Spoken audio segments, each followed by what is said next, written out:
السلام عليكم ورحمة الله.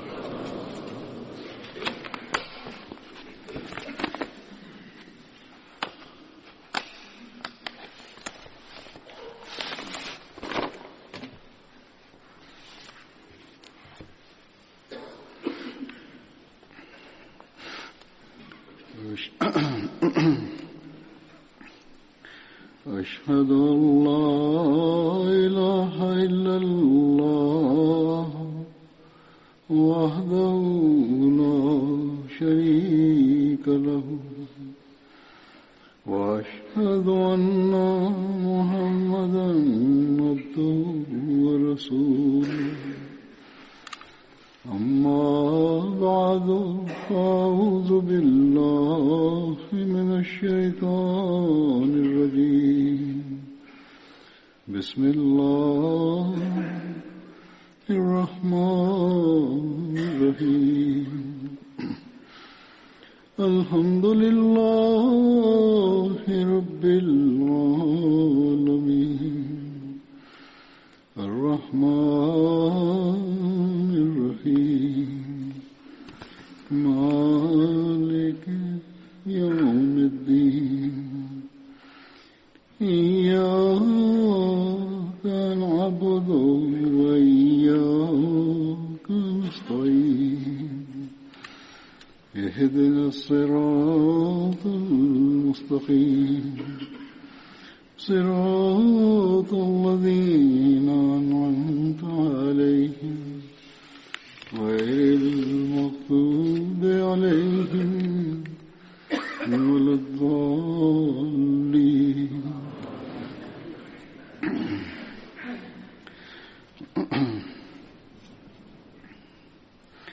ഇന്ന് പറയാൻ പോകുന്ന സഹാബാക്കളുടെ പേരുകളിൽ ഒന്നാമത്തെ പേര് ഹസ്രത്ത് അബൂ മുലൈൽ ബിൻ അൽ അസ്റിന്റേതാണ്.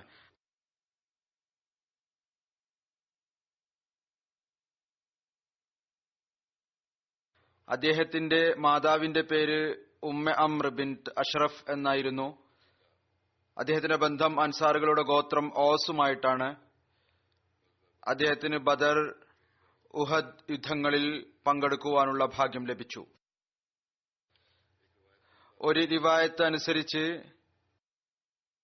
അദ്ദേഹത്തിന്റെ സഹോദരൻ ഹസ്രത്ത് അബൂ ഹബീബ് ബിൻ അസ്അറും ബദർ അതുപോലെ തന്നെ മറ്റുള്ള യുദ്ധങ്ങളിലും പങ്കെടുത്തിരുന്നു.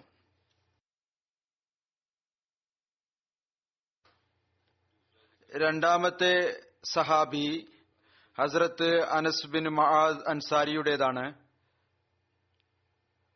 ചില റിവായത്തുകളിൽ അദ്ദേഹത്തിന്റെ പേര് ഉനൈസ് എന്നും വിവരിക്കപ്പെട്ടിട്ടുണ്ട്. അദ്ദേഹത്തിന്റെ ബന്ധം അൻസാറുകളുടെ ഗോത്രമായ ഹസ്രജിന്റെ ശാഖ ബനു നജ്ജാറുമായിട്ടാണ്. അദ്ദേഹത്തിന്റെ മാതാവിന്റെ പേര് ഉമ്മ ഉനാസ് ബിൻത് ഖാലിദ് എന്നായിരുന്നു. അദ്ദേഹം ബദർ, ഉഹദ്, ഖന്ദക് മുതലായ എല്ലാ യുദ്ധങ്ങളിലും റസൂലുള്ളാഹി സ്വല്ലല്ലാഹു അലൈഹി വസല്ലമയുടെ കൂടെ പങ്കെടുത്തു. ഉഹദ് യുദ്ധത്തിൽ അങ്ങയുടെ സഹോദരൻ ഹസ്രത്ത് ഉബയ്യ് ബിൻ മുആദും അങ്ങയോടൊപ്പം പങ്കെടുത്തിരുന്നു. അദ്ദേഹത്തിന്റെ വഫാത്തിനെ കുറിച്ച് അഭിപ്രായ വ്യത്യാസമുണ്ട്. ഒരു റിവായത്ത് അനുസരിച്ച് അദ്ദേഹത്തിന്റെ വഫാത്ത് ഹസ്രത്ത് ഉസ്മാന്റെ ഖിലാഫത്ത് കാലഘട്ടത്തിലാണ് നടന്നത്. എന്നാൽ മറ്റൊരു റിവായത്ത് അനുസരിച്ച് ഹസ്രത്ത് അനസ് ബിൻ മആദ് അദ്ദേഹത്തിന്റെ സഹോദരൻ ഹസ്രത്ത് ഉബയ്യ് ബിൻ മആദും ബിഅ്റെ മുഅന സംഭവത്തിൽ ഷഹീദായി എന്ന് പറയപ്പെടുന്നു.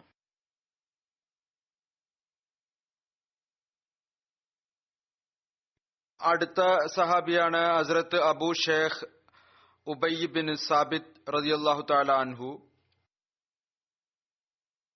അദ്ദേഹത്തിന്റെ സ്ഥാനപ്പേര് അബൂ ഷേഖ് എന്നായിരുന്നു. ഹസ്രത്ത് ഉബയ്യ് ബിൻ സാബിത്ത് അദ്ദേഹത്തിന്റെ ബന്ധം ഖസ്റജ് ഗോത്രത്തിന്റെ ശാഖ ബനു അദിയുമായിട്ടായിരുന്നു. അദ്ദേഹത്തിന്റെ സ്ഥാനപ്പേര് അബൂ ഷേഖ് എന്നായിരുന്നു. എന്നാൽ മറ്റൊരു അഭിപ്രായമനുസരിച്ച് ഈ സ്ഥാനപ്പേര് അദ്ദേഹത്തിന്റെ മകന്റേതാണ്. അദ്ദേഹത്തിന്റെ മാതാവിന്റെ പേര് സുഖ്ത ബിൻത് ഹാരിസ എന്നായിരുന്നു. ഹസ്രത്ത് ഉബയ്യ് ബിൻ സാബിത്ത്, ഹസ്രത്ത് ഹസാൻ ബിൻ സാബിത്ത്, ഹസ്രത്ത് ഔസ് ബിൻ സാബിത്ത് എന്നിവരുടെ സഹോദരനായിരുന്നു ഇദ്ദേഹം. അദ്ദേഹം ബദർ, ഉഹദ് യുദ്ധങ്ങളിൽ പങ്കെടുത്തു. അദ്ദേഹത്തിന്റെ വഫാത്ത് ബിറെ മഊന സംഭവ ദിവസമാണ് നടന്നത്. ഈ കാര്യത്തെക്കുറിച്ചും അഭിപ്രായ വ്യത്യാസമുണ്ട്. ഹസ്രത്ത് ഉബയ്യ് ബിൻ സാബിത്ത് ബദർ യുദ്ധത്തിൽ പങ്കെടുത്തിരുന്നോ അതോ ഇല്ലയോ എന്നതിനെക്കുറിച്ച്. ചരിത്രത്തിന്റെ വിവിധ ഗ്രന്ഥങ്ങളുണ്ട്. ഇബ്നു ഇസ്ഹാഖ് പറയുന്നത് ഹസ്രത്ത് ഉബയ്യ് ബിൻ സാബിത്ത് ജാഹിലിയത്ത് കാലഘട്ടത്തിൽ തന്നെ വഫാത്തായിരുന്നു എന്നുള്ളതാണ്. അദ്ദേഹം ബദർ ഉഹദ് യുദ്ധങ്ങളിൽ പങ്കെടുത്തത് അദ്ദേഹത്തിന്റെ മകൻ ഹസ്രത്ത് Abu Sheikh bin Ubayy bin Sabith ആയിരുന്നു. എന്നാൽ അല്ലാമ ഇബ്നു ഹിഷാം ബദറിൽ ഉൾപ്പെട്ട ആളുകളിൽ ഹസ്രത്ത് അബൂ ഷേഖ് ഉബയ്യ് ബിൻ സാബിത്തിനെയും ഉൾപ്പെടുത്തിയിട്ടുണ്ട്. ഹസ്രത്ത് ഉബയ്യ് ബിൻ സാബിത്തിന്റെ വഫാത്തിനെ കുറിച്ച് റിവായത്തുകൾ ലഭിക്കുന്നു. അദ്ദേഹം ബിറെ മഊന സംഭവത്തിലാണ് വഫാത്തായത്. എന്നാൽ ചില റിവായത്തുകളിൽ ഇപ്രകാരവും കാണാം, അദ്ദേഹത്തിന്റെ വഫാത്ത് ഉഹദ് യുദ്ധ ദിവസമാണ് നടന്നത്. ഏതായിരുന്നാലും റിവായത്തുകളിൽ നിന്ന് ഇതും മനസ്സിലാക്കാൻ സാധിക്കുന്നു, ഏതൊരു സഹാബിയാണോ ഉഹദ് യുദ്ധത്തിൽ ഷഹീദായത് അത് അദ്ദേഹമായിരുന്നില്ല, മറിച്ച് അദ്ദേഹത്തിന്റെ സഹോദരൻ ഹസ്രത്ത് ഔസ് ബിൻ സാബിത്ത് ആയിരുന്നു. മറ്റൊരു സഹാബിയാണ് ഹസ്രത്ത് അബൂ ബുർദ ബിൻ നിയാർ.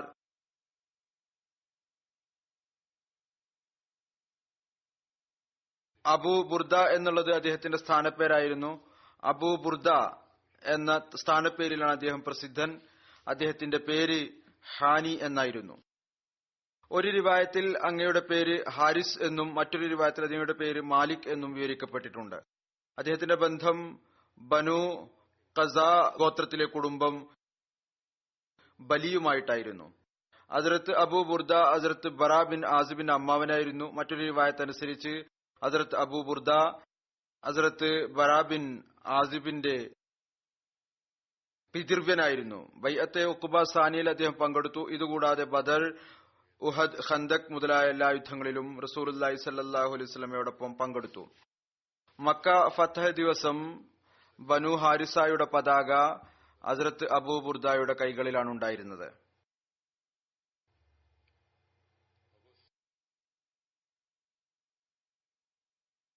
ഹസ്രത്ത് അബൂ അബസ് അതുപോലെ ഹസ്രത്ത് അബൂ ബുർദയും ഇസ്ലാം സ്വീകരിച്ചപ്പോൾ ഇവർ രണ്ടുപേരും ബനു ഹാരിസ ഗോത്രത്തിന്റെ ബിംബങ്ങളെ തകർക്കുകയുണ്ടായി.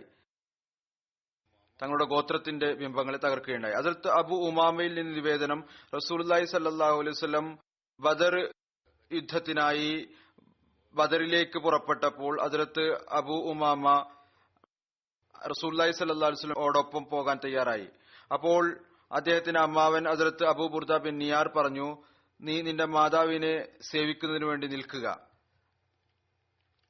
മാതാവ് രോഗിയായിരുന്നു, അതുകൊണ്ട് നീ ഇവിടെ നിൽക്കുക. ഹസ്രത്ത് അബൂ ഉമാമ പറഞ്ഞു. അദ്ദേഹത്തിലും ആവേശമുണ്ടായിരുന്നു. ഇസ്ലാമിനെതിരിൽ ആദ്യമായിട്ട് ആക്രമണം നടക്കുകയാണ്. അദ്ദേഹം പറഞ്ഞു, അവർ താങ്കളുടെ സഹോദരിയാണല്ലോ, അതുകൊണ്ട് താങ്കൾ നിൽക്കുക.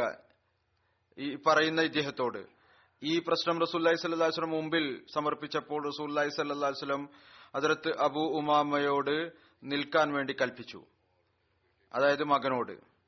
ഹസ്രത്ത് അബൂ ബുർദ സൈന്യത്തോടൊപ്പം വന്നു. റസൂലുള്ളാഹി സ്വല്ലല്ലാഹു അലൈഹി വസല്ലം യുദ്ധത്തിൽ നിന്ന് തിരിച്ചു വന്നപ്പോൾ ഹസ്രത്ത് അബൂ ഉമാമയുടെ മാതാവ് മരിച്ചിരുന്നു. റസൂലുള്ളാഹി സ്വല്ലല്ലാഹു അലൈഹി വസല്ലം അവരുടെ ജനാസ നമസ്കരിപ്പിക്കുകയുണ്ടായി. ഉഹദ് യുദ്ധ ദിവസം മുസ്ലിങ്ങളുടെ അടുത്ത് 2 കുതിരകളാണ് ഉണ്ടായിരുന്നത്. ഒരു കുതിര റസൂലുള്ളാഹി സ്വല്ലല്ലാഹു അലൈഹി വസല്ലമയുടെ പക്കലായിരുന്നു. അതിന്റെ പേര് അസ്സഖഫ് എന്നായിരുന്നു. രണ്ടാമത്തെ കുതിര ഹസ്രത്ത് അബൂ ബുർദയുടെ പക്കലായിരുന്നു. അതിന്റെ പേര് മുലാഫി എന്നായിരുന്നു. ഹസ്രത്ത് അബൂ ബുർദ ബിൻ നിയാർ വിവരിക്കുകയാണ്, നബി കരീം സല്ലല്ലാഹു അലൈഹി വസല്ലം ഏതാനും ഗോത്രങ്ങളുടെ അടുത്തു പോവുകയുണ്ടായി. അവർക്ക് വേണ്ടി ദുആ ചെയ്തു. എന്നാൽ ഒരു ഗോത്രത്തെ അവിടുന്ന് ഉപേക്ഷിക്കുകയുണ്ടായി. അവരുടെ അടുത്ത് പോയില്ല. അപ്പോൾ ഈ കാര്യം ആ ഗോത്രക്കാർക്ക് വളരെയധികം പ്രയാസകരമായി. അവർ തങ്ങളുടെ ഒരു ആളോട് കാര്യം അന്വേഷിച്ചു. അങ്ങനെ അവർ തങ്ങളുടെ ഒരാളുടെ ധനം പരിശോധിച്ചു. അയാളുടെ പുതപ്പിൽ നിന്ന് ഒരു മാല ലഭിച്ചു. അത് അയാൾ വഞ്ചന കൊണ്ട് കരസ്ഥമാക്കിയതായിരുന്നു. അപ്പോൾ അയാൾ ആ മാല തിരിച്ചു നൽകി. അപ്പോൾ റസൂലുള്ളാഹി സ്വല്ലല്ലാഹു അലൈഹി വസല്ലം അവരുടെ അടുത്ത് പോയി. അപ്പോൾ അവർക്ക് വേണ്ടിയും റസൂലുള്ളാഹി സ്വല്ലല്ലാഹു അലൈഹി വസല്ലം ദുആ ചെയ്തു. ഹദ്റത്ത് അബൂ ബുർദ ഹദ്റത്ത് അലിയോടൊപ്പം എല്ലാ യുദ്ധങ്ങളിലും പങ്കെടുത്തു. അങ്ങയുടെ വഫാത്ത് മുആവിയയുടെ പ്രാരംഭ കാലഘട്ടത്തിലാണ് നടന്നത്. അങ്ങയുടെ വഫാത്തിന്റെ വർഷത്തെക്കുറിച്ച് വിവിധ റിവായത്തുകളുണ്ട്. ഒരു റിവായത്ത് അനുസരിച്ച് അങ്ങയുടെ വഫാത്ത് 41 ഹിജ്രിയിലാണ് നടന്നത്. എന്നാൽ മറ്റൊരു റിവായത്ത് അനുസരിച്ച് 42 ഹിജ്രിയിലും 45 ഹിജ്രിയിലും നടന്നു എന്നും പറയപ്പെടുന്നു. ഹദ്റത്ത് ബറാ ബിൻ ആസിബിൽ നിന്ന് നിവേദനം, റസൂലുള്ളാഹി സ്വല്ലല്ലാഹു അലൈഹി വസല്ലം ഈദിൽ അദിഹായുടെ ദിവസം നമസ്കാരത്തിനു ശേഷം ഞങ്ങളെ അഭിസംബോധന ചെയ്തു. എന്നിട്ട് പറഞ്ഞു, ആരാണോ നമ്മെപ്പോലെ നമസ്കരിച്ചത്, നമ്മുടെ കുർബാനി പോലെ കുർബാനി നടത്തുകയും ചെയ്തത്, അയാൾ ശരിയായ കുർബാനിയാണ് നടത്തിയത്. ആരാണോ നമസ്കാരത്തിന് മുമ്പ് കുർബാനി നടത്തിയത്, അത് ആ ആട് വെറും മാംസത്തിനു വേണ്ടിയുള്ളതാണ്, അതായത് അത് കുർബാനിയല്ല. ഈദിന്റെ നമസ്കാരത്തിന് മുമ്പ് കുർബാനി നടത്തുക എന്ന് പറയുന്നത് ഏതുപോലെ മാംസം കഴിക്കാൻ വേണ്ടി ആടിനെ അറുക്കുന്നുവോ അതുപോലെയാണ്. അപ്പോൾ ഹദ്റത്ത് അബൂ ബുർദ ബിൻ നിയാർ എഴുന്നേറ്റു. ആരെക്കുറിച്ചാണ് ഇപ്പോൾ പറഞ്ഞുകൊണ്ടിരിക്കുന്നത്? അദ്ദേഹം പറഞ്ഞു, ഈ സഹാബിയെ കുറിച്ച്. അദ്ദേഹം പറഞ്ഞു, യാ റസൂലുള്ള, ഞാൻ നമസ്കാരത്തിന് പുറപ്പെടുന്നതിന് മുമ്പ് തന്നെ കുർബാനി നടത്തി. ഞാൻ മനസ്സിലാക്കി ഇന്ന് ഭക്ഷണം കഴിക്കുന്ന ദിവസമാണ്, അതുകൊണ്ട് ഞാൻ ധൃതി കാണിച്ചു. സ്വയവും കഴിച്ചു, വീട്ടുകാരെയും കഴിപ്പിച്ചു, അയൽവാസികളെയും കഴിപ്പിച്ചു. റസൂലുള്ളാഹി സ്വല്ലല്ലാഹു അലൈഹി വസല്ലം പറഞ്ഞു, ഈ ആട് വെറും മാംസത്തിനു വേണ്ടിയുള്ളതാണ്, അതായത് ഇത് കുർബാനിയല്ല. അപ്പോൾ ഹദ്റത്ത് അബൂ ബുർദ പറയുകയുണ്ടായി, എന്റെ അടുത്ത്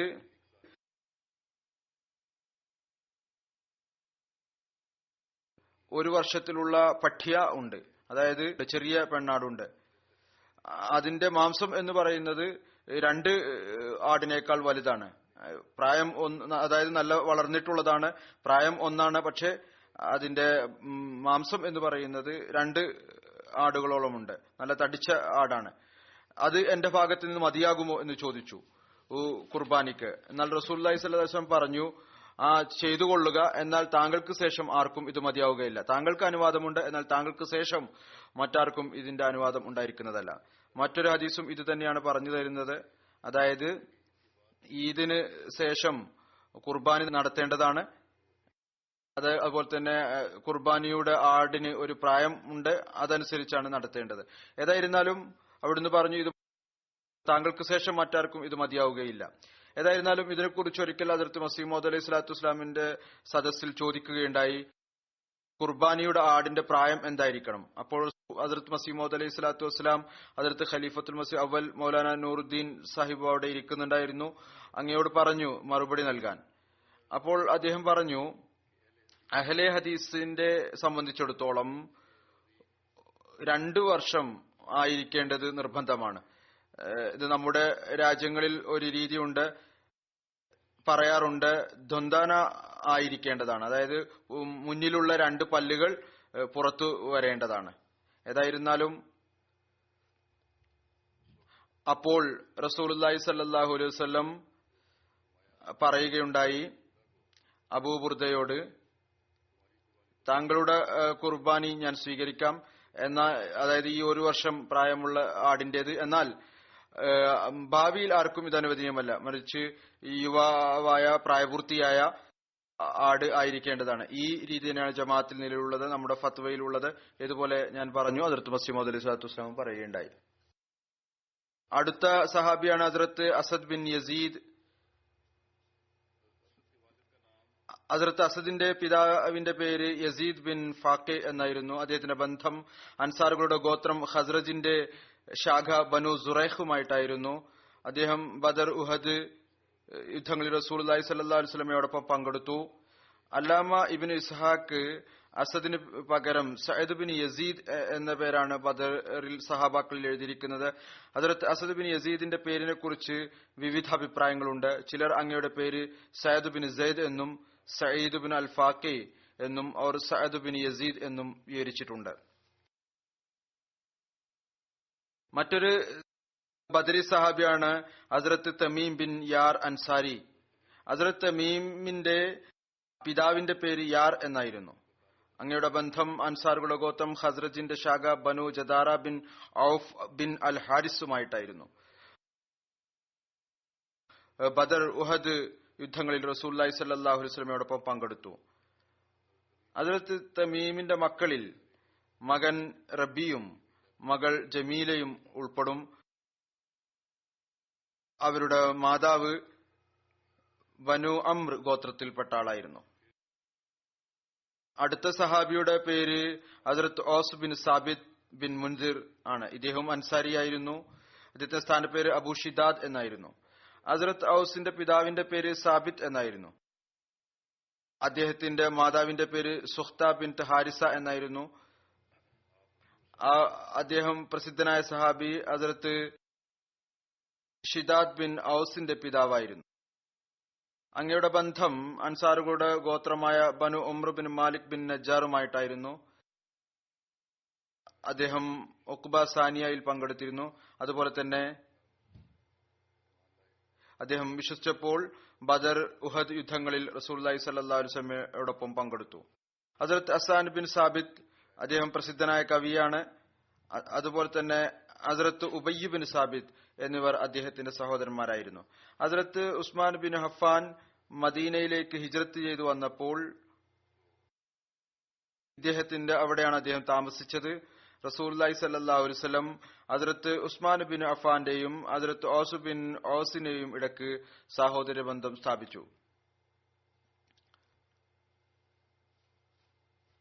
അദ്ദേഹത്തിന്റെ വഫാത്തിനെ കുറിച്ച് അബ്ദുല്ല ബിൻ മുഹമ്മദ് ബിൻ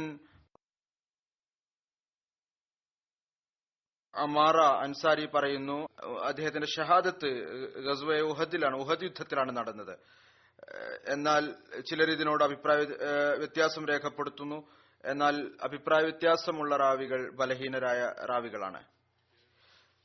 അടുത്ത സഹാബി, അദ്ദേഹത്തിന്റെ പേര് ഹദ്റത്ത് സാബിത്ത് ബിൻ ഖുൻസ എന്നാണ്. അദ്ദേഹത്തിന്റെ ബന്ധം ബനു ഗനം ബിൻ അദി ബിൻ നജ്ജാറുമായിട്ടാണ്. അദ്ദേഹത്തിന് ബദർ യുദ്ധത്തിൽ പങ്കെടുക്കാനുള്ള ഭാഗ്യം ലഭിക്കുകയുണ്ടായി. അദ്ദേഹത്തെക്കുറിച്ച് ഇത്രമാത്രമാണ് അറിയാൻ കഴിഞ്ഞിട്ടുള്ളത്. മറ്റൊരാൾ ഹദ്റത്ത് ഔസ് ബിൻ അസ്സാമിത് ആണ്. അദ്ദേഹമാണ് ഒരു സഹാബി, ബദറിൽ പങ്കെടുത്ത സഹാബി. ഹദ്റത്ത് ഔസ് ബിൻ സാമിത് ഹദ്റത്ത് ഉബാദ ബിൻ സാമിത്തിന്റെ സഹോദരനായിരുന്നു. ഹദ്റത്ത് ഔസ് ബദർ, ഉഹദ് മുതലായ എല്ലാ യുദ്ധങ്ങളിലും റസൂലുള്ളാഹി സ്വല്ലല്ലാഹു അലൈഹി വസല്ലമയോടൊപ്പം പങ്കെടുത്തു. റസൂലുള്ളാഹി സ്വല്ലല്ലാഹു അലൈഹി വസല്ലം തിരുമേനി ഹദ്റത്ത് ഔസ് ബിൻ അസ്സാമിദ്, ഹദ്റത്ത് മർസദ് ബിൻ അബി മർസദ് അൽ ഗനമി എന്നിവർക്കിടയിൽ സാഹോദര്യ ബന്ധം സ്ഥാപിച്ചു. റിവായത്തിൽ വരുന്നു, ഹദ്റത്ത് ഔസ് തന്റെ ഭാര്യ ഖുവൈല ബിൻത് മാലിക്കിനെ സിഹാർ ചെയ്തു. സിഹാർ എന്ന് പറയുന്നത് അറബികളിൽ ഈ ഒരു ആചാരം ഉണ്ടായിരുന്നു. തങ്ങളുടെ ഭാര്യയെ മാതാവാണെന്ന് പറഞ്ഞു, അല്ലെങ്കിൽ സഹോദരിയാണ് എന്ന് പറയുക. ഇങ്ങനെ പറഞ്ഞതിനു ശേഷം തങ്ങൾക്ക് അവരെ നിഷിദ്ധരായി കണക്കാക്കുക. നീ എന്റെ മാതാവാണ്, അതുകൊണ്ട് നീ എനിക്ക് നിഷിദ്ധമാക്കപ്പെട്ടിരിക്കുന്നു.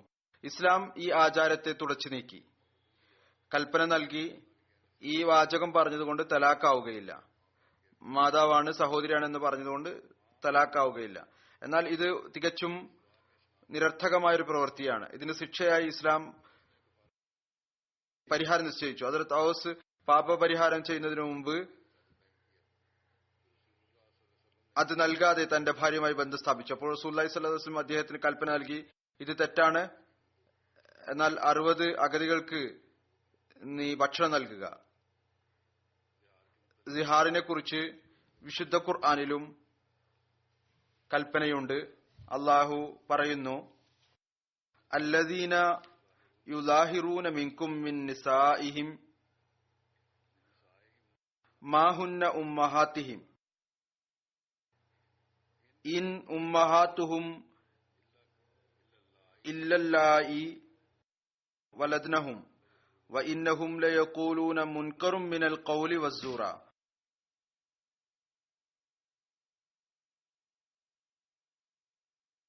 വ ഇന്നല്ലാഹ ലഅഫൂൻ ഗഫൂർ വല്ലദീന യുദാഹിറൂന മിൻ നിസാഇഹിം സുമ്മ യഊദൂന ലിമാ ഖാലൂ ഫതഹ്രീറു റഖബത്തിൻ മിൻ ഖബ്ലി അൻ യതമാസ്സാ ദാലികും തുഅദൂന ബിഹി വല്ലാഹു ബിമാ തഅമലൂന ഖബീർ ഫമൻ ലം യജിദ് ഫസിയാമു ഷഹറൈനി മുതതാബിഐനി മിൻ ഖബ്ലി അൻ യതമാസ്സാ ഫമൻ ലം യസ്തതി' ഫഇത്ആമു 60 മിസ്കീന ദാലിക ലിതുഅ്മിനൂ ബില്ലാഹി വറസൂലിഹി വതിൽക ഹുദൂദുല്ലാഹ് വലിൽ കാഫിരീന അദാബുൻ അലീം.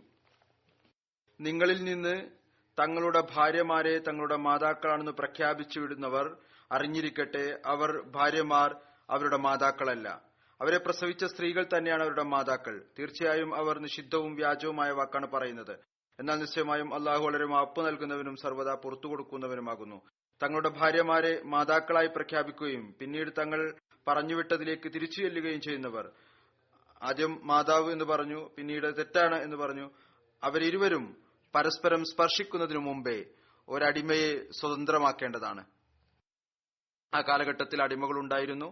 ആ അടിമകളെ സ്വതന്ത്രമാക്കുക നിങ്ങൾക്ക് നൽകപ്പെട്ടിരിക്കുന്ന ഉപദേശമാണിത്. അള്ളാഹു പറയുകയാണ്, നിങ്ങൾക്ക് നൽകപ്പെട്ടിരിക്കുന്ന ഉപദേശമാണിത്. നിങ്ങൾ പ്രവർത്തിക്കുന്നതിനെ കുറിച്ച് അള്ളാഹു സൂക്ഷ്മമായി അറിയുന്നവനാകുന്നു. എന്നാൽ വല്ലവനും അതിന് മാർഗം കണ്ടെത്തിയില്ല എങ്കിൽ, അതിന് കഴിവില്ല എങ്കിൽ, മോചിപ്പിക്കാനുള്ള അടിമയില്ല എങ്കിൽ അവരിരുവരും പരസ്പരം സ്പർശിക്കുന്നതിനു മുമ്പേ 2 മാസം തുടർച്ചയായി വ്രതമനുഷ്ഠിക്കേണ്ടതാണ്. വല്ലവനും അതും സാധ്യമല്ല എങ്കിൽ 60 അഗതികൾക്ക് ആഹാരം നൽകേണ്ടതാണ്. നിങ്ങൾ അള്ളാഹുവിലും അവന്റെ ദൂതനിലും യഥാർത്ഥമായി വിശ്വസിക്കാൻ വേണ്ടിയാണിത്. ഇവ അള്ളാഹുവിന്റെ നിയമപരിധികളെത്രേ. അവിശ്വാസികൾക്ക് വേദനാജനകമായ ശിക്ഷയുണ്ട്. ഇതിന്റെ തർജ്ജമ ഹദ്റത്ത് മസീഹ് മൗഊദ് അലൈഹി സ്വലാത്തു വസ്സലാമും പറഞ്ഞിട്ടുണ്ട്. ആരാണോ തന്റെ ഭാര്യ മാതാവാണെന്ന് പറഞ്ഞത്, യഥാർത്ഥത്തിൽ അത് അവരുടെ മാതാവ് ആകാൻ സാധ്യമല്ല. അവരുടെ മാതാവ് ആരിൽ നിന്നാണ് അവർ ജനിച്ചത്, അവർ തന്നെയാണ്. അതുകൊണ്ട് അവരുടെ ഈ സംസാരം ബുദ്ധിശൂന്യവും തികച്ചും കളവുമാണ്. അള്ളാഹു മാപ്പ് നൽകുന്നവനും പുറത്തു കൊടുക്കുന്നവനുമാണ്. ആരാണോ മാതാവ് ആണെന്ന് പറഞ്ഞിരിക്കുന്നത് എന്നിട്ട് അതിലേക്ക് മടങ്ങുന്നത്, അവർ തങ്ങളുടെ ഭാര്യമാരെ സ്പർശിക്കുന്നതിന് മുമ്പ് ഒരടിമയെ സ്വതന്ത്രമാക്കുക. ഇതാണ് എല്ലാം അറിയുന്ന അള്ളാഹുവിന്റെ ഭാഗത്തുള്ള ഉപദേശം. അഥവാ അടിമയെ സ്വതന്ത്രമാക്കാൻ സാധിച്ചില്ല എങ്കിൽ തന്റെ ഭാര്യ സ്പർശിക്കുന്നതിന് മുമ്പ് 2 മാസം നോമ്പെടുക്കുക. നോമ്പെടുക്കാനും സാധ്യമല്ല എങ്കിൽ 60 ദരിദ്രർക്ക് ഭക്ഷണം നൽകുക. ഹദ്റത്ത് ഖുവൈല ബിൻത് മാലിക് ബിൻ സഅൽബയിൽ നിന്ന് നിവേദനം, ഇദ്ദേഹത്തിന്റെ ഭാര്യയിൽ നിന്ന്, എന്റെ ഭർത്താവ് ഔസ് ബിൻ സാമിദ് എന്നിൽ നിന്ന് സിഹാർ ചെയ്തു. ഞാൻ റസൂലുള്ളാഹി സ്വല്ലല്ലാഹു അലൈഹി വസല്ലമയുടെ അടുത്ത് പരാതിയുമായി ചെന്നു. റസൂൽ തിരുമേനി സല്ലല്ലാഹു അലൈഹി വസല്ലം അതിനെക്കുറിച്ച് എന്നോട് പറഞ്ഞുകൊണ്ടിരിക്കുകയായിരുന്നു. അള്ളാഹുവിന്റെ തഖ്വ സ്വായത്തമാക്കുക. അദ്ദേഹം നിന്റെ പിതൃവ്യന്റെ പുത്രൻ കൂടിയാണല്ലോ. എന്നാൽ ഞാൻ എന്റെ വാക്കിൽ ഉറച്ചു നിന്നു. ഏതുവരെ എന്നാൽ വിശുദ്ധ ഖുർആൻ ഈ ആയത്തിറങ്ങി പറയുന്നു, എങ്ങനെയാണ് മാതാവാവുക? നിന്റെ പിതാവിന്റെ സഹോദരപുത്രൻ കൂടിയാണല്ലോ, അതുകൊണ്ട് നീ അദ്ദേഹത്തിന്റെ ഭാര്യ തന്നെയാണ് പറയുന്നു. എന്നാൽ ഞാൻ ഈ കാര്യത്തിൽ തന്നെ ഉറച്ചു നിന്നു. ഏതുവരെ എന്നാൽ വിശുദ്ധ ഖുർആൻ ഈ ആയത്തിറങ്ങി, ഖദ് സമിഅ അല്ലാഹു ഖൗലല്ലത്തി അൻ തജാദിലുക സൗജിഹ, ഖൗലല്ലത്തി അൻ തജാദിലുക ഫീ സൗജിഹ.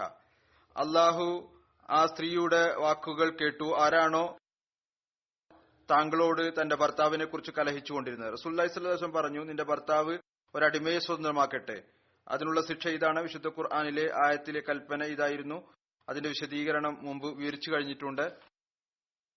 ഒരു അടിമയെ സ്വതന്ത്രമാക്കുക പറയുന്നു. അപ്പോൾ ഞാൻ പറഞ്ഞു, അതിനുള്ള കഴിവ് അദ്ദേഹത്തിനില്ല, എവിടെ നിന്ന് ലഭിക്കും? അദ്ദേഹം ദരിദ്രനായ ഒരാളാണ്. അവിടുന്ന് പറഞ്ഞു, 2 മാസം തുടർച്ചയായി നോമ്പെടുക്കുക. ഞാൻ പറഞ്ഞു, യാ റസൂലുള്ളാഹ്, അദ്ദേഹത്തിന്റെ പ്രായം അത്തരത്തിലാണ്, അദ്ദേഹത്തിന് തുടർച്ചയായി നോമ്പെടുക്കാനും സാധിക്കുകയില്ല, അതിനുള്ള ശക്തി അയാൾക്കില്ല. റസൂലുള്ളാഹി സ്വല്ലല്ലാഹു അലൈഹി വസല്ലം പറഞ്ഞു, അദ്ദേഹം 60 ദരിദ്രർക്ക് ഭക്ഷണം നൽകട്ടെ. അപ്പോൾ ഞാൻ പറഞ്ഞു, അദ്ദേഹത്തിന്റെ അടുത്ത് ധനവും ഒന്നും തന്നെയില്ല, അദ്ദേഹത്തിന്റെ പക്കൽ സദക്ക നൽകാനായി ഒന്നും തന്നെയില്ല. അതിലത്ത് ഹുവൈല പറയുന്നു, ഞാൻ ഇരിക്കുന്നതിനിടക്ക് തന്നെ ഈത്തപ്പഴത്തിന്റെ ഒരു സഞ്ചി വന്നു, റസൂൽ തിരുമേനിയുടെ സമക്ഷത്തിൽ സമർപ്പിക്കപ്പെട്ടു. ഞാൻ പറഞ്ഞു, യാ റസൂലുള്ളാഹ്, ഞാൻ ഈത്തപ്പഴത്തിന്റെ മറ്റൊരു സഞ്ചി കൊണ്ട് ഇതിനെ സഹായിക്കും, അതായത് ഇതെനിക്ക് ലഭിച്ചാൽ മറ്റൊരു സഞ്ചിക്കുള്ള സംവിധാനം എനിക്ക് ഒരുക്കാൻ സാധിക്കും. അവിടുന്ന് പറഞ്ഞു, ശരി, ഇതിനെ കൊണ്ടുപോവുക, ഇതിൽ നിന്ന് അദ്ദേഹത്തിന്റെ ഭാഗത്ത് നിന്ന് 60 ദരിദ്രർക്ക് ഭക്ഷണം നൽകുക, എന്നിട്ട് തന്റെ പിതൃ സഹോദര പുത്രന്റെ അടുത്ത് പോവുക. അതായത് ഭർത്താവിന്റെ അടുത്ത് പോവുക.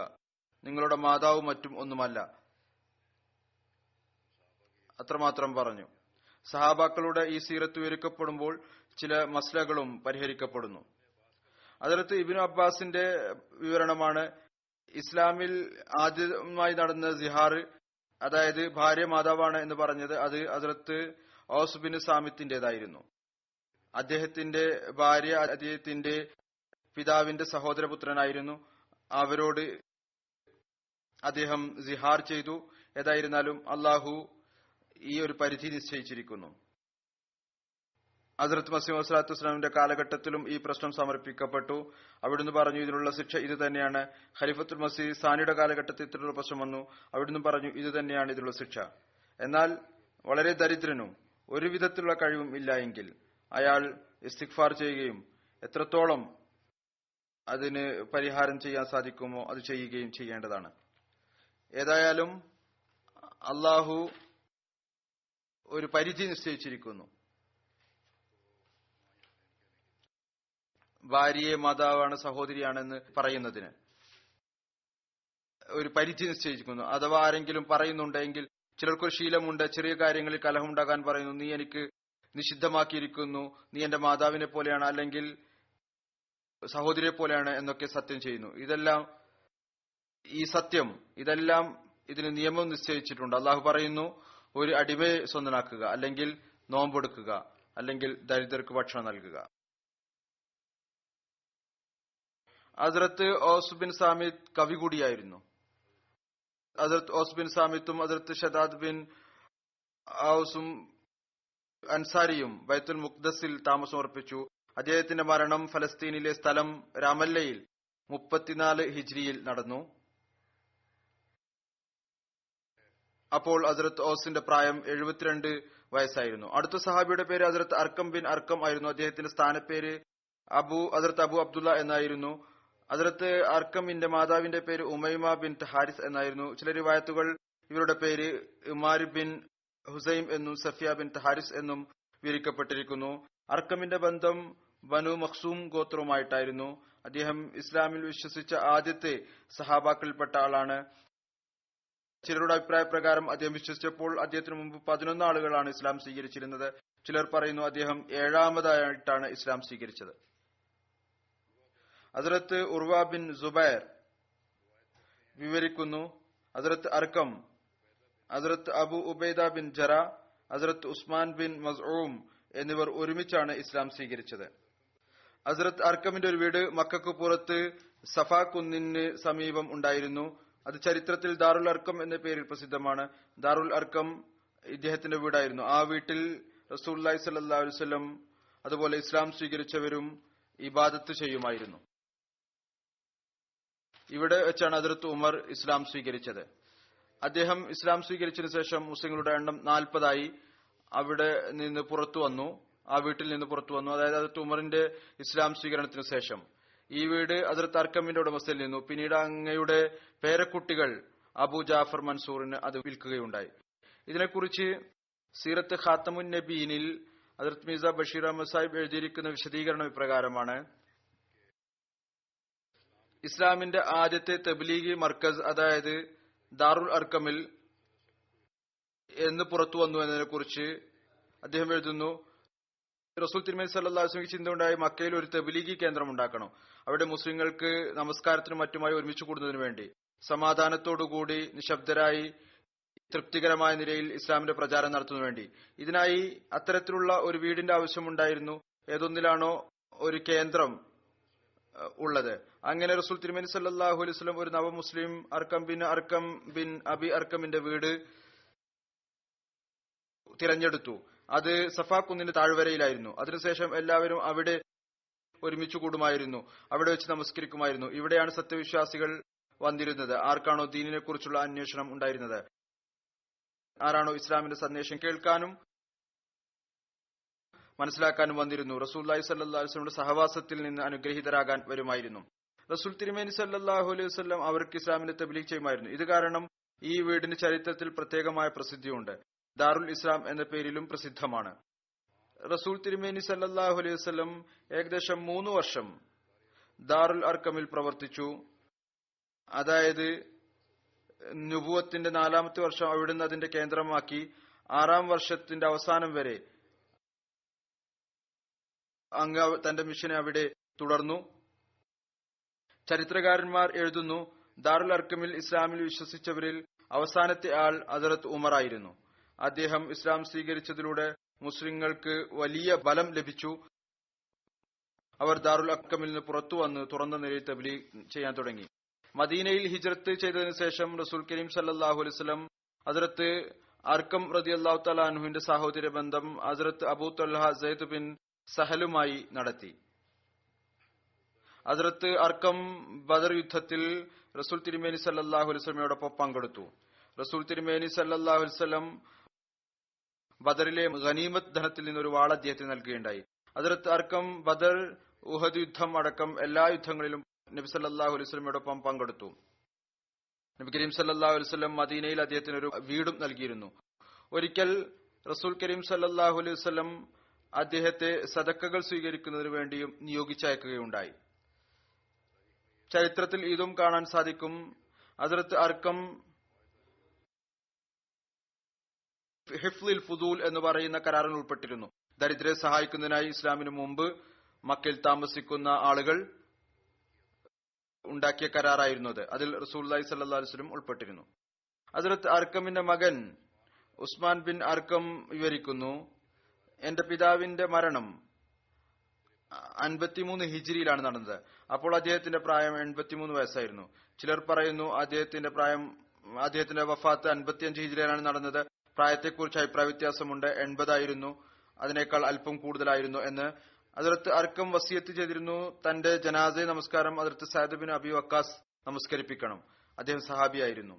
അദ്ദേഹത്തിന്റെ മരണത്തിന് ശേഷം ഹദ്റത്ത് സഅദ് റളിയല്ലാഹു തആല അൻഹു അതീഖ് എന്ന സ്ഥലത്തായിരുന്നു, അവിടെ നിന്ന് ദൂരത്തിലായിരുന്നു. മർവാൻ പറയുകയുണ്ടായി, ഇതെങ്ങനെ സാധ്യമാകും? റസൂലുള്ളാഹി സ്വല്ലല്ലാഹു അലൈഹി വസല്ലമയുടെ സഹാബി ഏതെങ്കിലും ഒരു ഹാജറില്ലാത്ത ആൾ കാരണം കബറടക്കാതിരിക്കുക എന്നുള്ളത്. ഒരാൾ ഇല്ല, അതുകൊണ്ട് സഹാബിയുടെ ശരീരം അതുവരെ എങ്ങനെ വെക്കും? അങ്ങനെ അദ്ദേഹത്തിന്റെ ജനാസ നമസ്കാരം സ്വയം നടത്താൻ ആഗ്രഹിച്ചു. എന്നാൽ ഉബൈദുല്ല ബിൻ അർക്കം മർവാന്റെ വാക്കുകൾ കേട്ടില്ല. ഹദ്റത്ത് സഅദ് ബിൻ അബി വക്കാസ് വന്നപ്പോൾ ഹദ്റത്ത് അർക്കമിന്റെ ജനാസ നമസ്കരിപ്പിക്കുകയുണ്ടായി. ജന്നത്തുൽ ബഖയിൽ കബറടക്കി. ഇദ്ദേഹത്തെക്കുറിച്ച് ഒരു റിവായത്ത് ഇപ്രകാരവുമുണ്ട്. ഒരിക്കൽ ഹദ്റത്ത് അർക്കം ബൈത്തുൽ മഖ്ദസിലേക്ക് പോകുന്നതിനു വേണ്ടി സാധനങ്ങൾ തയ്യാറാക്കി പോകാൻ ആഗ്രഹിച്ചു. റസൂലുള്ളാഹി സ്വല്ലല്ലാഹു അലൈഹി വസല്ലമയുടെ അടുത്ത് യാത്ര പോകുന്നതിന് വേണ്ടി അനുവാദം ചോദിച്ചു.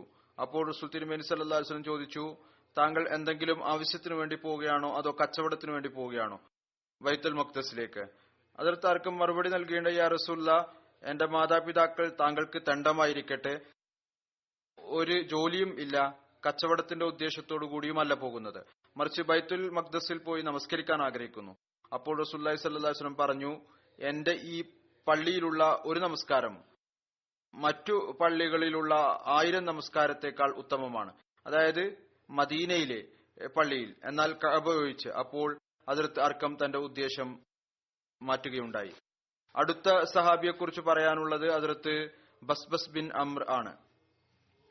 ഒരു റിവായത്തിൽ അങ്ങയുടെ പേര് ബസ്ബസ് ബിൻ ബിഷിർ എന്നും വന്നിട്ടുണ്ട്.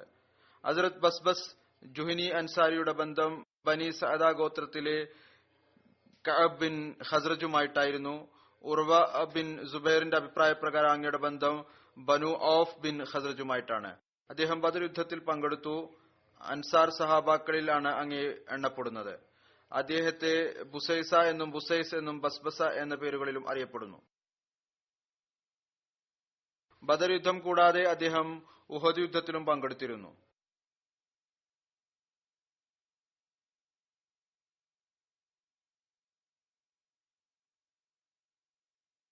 മദീനയിൽ നിന്ന് ബദർ യുദ്ധത്തിൽ നിന്ന് പുറപ്പെടുന്നതിനെ കുറിച്ച് പറഞ്ഞുകൊണ്ട് സിറത്ത് ഖാത്തമുൻ നബീൻ ഹദ്റത്ത് മിർസ ബഷീർ അഹമ്മദ് സാഹിബ് എഴുതുന്നു, മദീനയിൽ നിന്ന് പുറപ്പെട്ടപ്പോൾ റസൂൽ തിരുമേനി സല്ലല്ലാഹു അലൈഹി വസല്ലം തനിക്ക് പിന്നിൽ ഹദ്റത്ത് അബ്ദുല്ല ബിൻ ഉമ്മ മക്തൂമിനെ മദീനയിലെ അമീറായി നിശ്ചയിച്ചു. എന്നാൽ അവിടുന്ന് റൗഹ എന്ന സ്ഥലത്തിന് സമീപമെത്തിയപ്പോൾ അത് മദീനയിൽ നിന്ന് 34 മൈൽ ദൂരത്തിലാണ്. ഒരുപക്ഷെ അബ്ദുള്ള ഒരു അന്ധനായ ആളാണ് എന്ന ചിന്ത കാരണം ഖുറൈശികളുടെ സൈന്യം വരുന്നുണ്ട് എന്നുള്ള അറിവുമുണ്ട്. അതുകൊണ്ട് അങ്ങേക്ക് പിന്നിൽ മദീനയുടെ സംവിധാനം സുദൃഢമായി തീരുന്നതിനു വേണ്ടി അവിടുന്ന് അബൂ ലുബാബ ബിൻ മുൻസിറിനെ അമീറായി നിശ്ചയിച്ചുകൊണ്ട് മദീനയിലേക്ക് നിശ്ചയിച്ചു. അബ്ദുല്ല ബിൻ ഉമ്മെ മക്തൂമിനെ കുറിച്ച് കൽപ്പന നൽകി അദ്ദേഹം കേവലം ഇമാമുസ്സലാത്തായിരിക്കും, എന്നാൽ നയപരമായ ജോലി അബൂ ലുബാബയായിരിക്കും നിർവഹിക്കുക. എഴുതുന്നു, മദീനയിലെ ഉയർന്ന പ്രദേശത്ത് അതായത് കബയിലേക്കായി അവിടുന്ന് യാസിം ബിൻ അദിയെ മറ്റൊരു അമീറായി നിശ്ചയിച്ചു. ഈ സ്ഥലത്ത് എവിടെ നിന്നാണോ അവിടുന്ന് അമീർമാരെ നിയോഗിച്ചത് മാറ്റം വരുത്തിയത്, അവിടെ വെച്ച് അവിടുന്ന് ബസീസ് അതായത് ബസ് ബിൻ അദി എന്നു പേരുള്ള 2 സഹാബാക്കളെയും ശത്രുക്കളുടെ അനക്കമടക്കങ്ങൾ അറിയുന്നതിനു വേണ്ടി ബദർ പ്രദേശത്തേക്ക് അയച്ചു. കൽപ്പന നൽകി അവർ എത്രയും പെട്ടെന്ന് വാർത്ത അറിഞ്ഞ് തിരിച്ചു വരിക. 2 ആഴ്ച മുമ്പ് ഖുത്ബയിൽ ഹസ്രത്ത് അദി ബിൻ അബി സഗ്ബയെ കുറിച്ച് പറഞ്ഞപ്പോൾ ഈ സംഭവം വിവരിച്ചു കഴിഞ്ഞിട്ടുണ്ട്. ആ അയച്ചതിൽ ഹസ്രത്ത് ബസ്ബസും ഹസ്രത്ത് അദി ബിൻ ബഗ്സായും ഉണ്ടായിരുന്നു. 2 പേരുണ്ടായിരുന്നു. ഇവർ ബദർ സ്ഥലത്തെത്തിയപ്പോൾ വാർത്ത അറിയുന്നതിനായി അവിടെ ബസ്ബസ് ബിൻ അമറും അദി ബിൻ ബഗ്സായും കിണറിന് സമീപം ഒരു കുന്നിൻ ചെരുവിൽ തങ്ങളുടെ ഒട്ടകത്തെ ഇരുത്തി തങ്ങളുടെ പാത്രമെടുത്ത് കിണറ്റിൽ നിന്ന് വെള്ളം നിറച്ചു കുടിക്കുകയും ചെയ്തു. ഇതിനിടയ്ക്ക് അവിടെ 2 സ്ത്രീകൾ സംസാരിക്കുന്നതായി കേട്ടു. അവർ ഏതോ ഒരു സംഘം വരുന്നതിനെ കുറിച്ച് സംസാരിക്കുകയായിരുന്നു. അവിടെ ഒരാളും നിൽക്കുന്നുണ്ടായിരുന്നു. ഏതായിരുന്നാലും ഇവർ 2 പേരും തിരിച്ചു വന്നു. റസൂൽ തിരുമേനി സല്ലല്ലാഹു അലൈഹി വസല്ലമക്ക് ഈ സ്ത്രീകളുടെ സംസാരത്തെക്കുറിച്ച് പറഞ്ഞുകൊടുത്തു. അവർ ഒരു സംഘം വരുന്നതിനെ കുറിച്ച് പ്രകാരം സംസാരിക്കുന്നുണ്ടായിരുന്നു. അവിടെ നിന്നിരുന്ന വ്യക്തിയുടെ പേര് മജ്ദി എന്നായിരുന്നു. ഈ വിശദവിവരം മുമ്പ് വിവരിച്ചു കഴിഞ്ഞിട്ടുള്ളതാണ്. എഴുതുന്നു ചരിത്രകാരൻ, അടുത്ത ദിവസം രാവിലെ അബൂ സുഫിയാൻ അവിടെ എത്തി. സംഘവും അവിടെ എത്തിയിരുന്നു. അയാൾ മജ്ദിയോട് ചോദിച്ചു, ഓ മജ്ദി, ഇവിടെ ചാരപ്രവർത്തനം നടത്തുന്ന ഏതെങ്കിലും ഒരാളെ നീ കണ്ടുവോ? അതോടൊപ്പം ഇതുകൂടി പറഞ്ഞു, നീ ഞങ്ങളിൽ ശത്രുക്കളുടെ അവസ്ഥയെക്കുറിച്ച് മറച്ചുവെച്ചാൽ ഖുറൈശികളിൽ നിന്ന് ഒരിക്കലും ഒരാളും തന്നെ നീയുമായി സുൽഹ് ചെയ്യുകയില്ല. മജ്ദി അവിടെ നിന്നിരുന്ന വ്യക്തി പറഞ്ഞു, അള്ളാഹുവാണ് സത്യം, ഞാൻ അറിയാത്ത ഒരാളെ ഞാൻ കണ്ടിട്ടില്ല. ഇവിടെ നിനക്കും യസ്രിബിനും ഇടയിൽ ഒരു ശത്രുതയുമില്ല. അഥവാ അങ്ങനെ ആയിരുന്നുവെങ്കിൽ അത് എന്നിൽ നിന്ന് മറഞ്ഞിരിക്കുമായിരുന്നില്ല. ഞാൻ നിന്നിൽ നിന്ന് അത് മറച്ചുവെക്കുകയും ചെയ്യുകയില്ല. എന്നാൽ ഞാൻ 2 യാത്രക്കാരെ കണ്ടിരുന്നു. അവർ ഇവിടെ നിന്നിരുന്നു. എന്നിട്ട് ഹദ്റത്ത് ബസ്ബസും ഹദ്റത്ത് അദിയും തങ്ങളുടെ ഒട്ടകത്തെ ഇരുത്തിയ സ്ഥലം ആദ്യം കാണിച്ചു. പറഞ്ഞു, അവർ ഇവിടെ തങ്ങളുടെ ഒട്ടകത്തെ ഇരുത്തി വെള്ളം കുടിച്ചു. എന്നിട്ട് ഇവിടെ നിന്ന് പോയി. അബൂ സുഫിയാൻ ആ സ്ഥലത്ത് വന്നു. എവിടെയാണ് 2 സഹാബാക്കളും ഒട്ടകത്തെ ഇരുത്തിയിരുന്നത്. അവർ 2 പേരുടെയും ഒട്ടകത്തിന്റെ കാഷ്ടം എടുത്ത് പൊടിക്കാൻ തുടങ്ങി. അന്വേഷിക്കുകയായിരുന്നു, ചുഴിഞ്ഞു നോക്കിയായിരുന്നു ഇത് തിരിച്ചറിയുന്നതിനു വേണ്ടി. അത് പൊട്ടിച്ചു. അത് പൊടിക്കാൻ തുടങ്ങിയപ്പോൾ അതിൽ നിന്ന് കാരക്കയുടെ കുരു പുറത്തു വന്നു, ഒട്ടകത്തിന്റെ കാഷ്ടത്തിൽ നിന്ന്. അപ്പോൾ അബൂ സുഫിയാൻ പറഞ്ഞു, അള്ളാഹു ആണ് സത്യം, ഇത് യസ്രിഫുകളുടെ ഒട്ടകത്തിന്റെ ഭക്ഷണം തന്നെയാണ്. അവർ അവിടെ നിന്ന് വന്നവരാണ്. ഇവർ 2 പേരും മുഹമ്മദും സല്ലല്ലാഹു അലൈഹി വസല്ലം മുഹമ്മദിന്റെ സഹാബാക്കളുടെ ചാരന്മാരായിരുന്നു. അതായത് വന്ന 2 പേർ അവർ മദീനയിൽ നിന്ന് വന്നവരാണ്. ഇവർ ചാരന്മാരാണ്. ഒട്ടകത്തിന്റെ കാഷ്ടത്തിൽ നിന്ന് എനിക്കിത് അനുമാനിക്കാൻ സാധിച്ചു. പറയുന്നു, എനിക്ക് തോന്നുന്നു ഇവർ വളരെ സമീപത്ത് തന്നെയാണ്. അതിനുശേഷം അവർ അവിടെ നിന്ന് പെട്ടെന്ന് തന്നെ തങ്ങളുടെ സംഘത്തെയും കൊണ്ട് പുറപ്പെട്ടു. ആ അറബികൾക്ക് ആ കാലഘട്ടത്തിലും ചാരവൃത്തിയുടെ അനുമാനിക്കുവാനുള്ള വലിയ കഴിവ് ഉണ്ടായിരുന്നു. ഇതിനെക്കുറിച്ച് ബദർ യുദ്ധത്തെക്കുറിച്ച് സിറത്ത് ഖാത്തമുൻ നബീനിൽ എഴുതിയിരിക്കുന്നു. ഹസ്രത്ത് മിർസ ബഷീർ അഹമ്മദ് സാഹിബ് റസൂൽ തിരുമേനി സല്ലല്ലാഹു അലൈഹി വസല്ലം ബദറിനടുത്തെത്തിയപ്പോൾ എന്തോ ചിന്ത കാരണം അതിന്റെ പരാമർശം റിവായത്തുകളിൽ ലഭ്യമല്ല. അവിടുന്ന് ഹദ്റത്ത് അബൂബക്കർ സിദ്ദീഖിനെ തന്റെ പിന്നിൽ ഇരുത്തി ഇസ്ലാമിക സൈന്യത്തെക്കാൾ അല്പം മുന്നോട്ടു പോയി. അവിടെ വെച്ച് അങ്ങേക്ക് ഒരു വൃദ്ധനായ ഗ്രാമവാസിയായ അറബിയെ ലഭിച്ചു.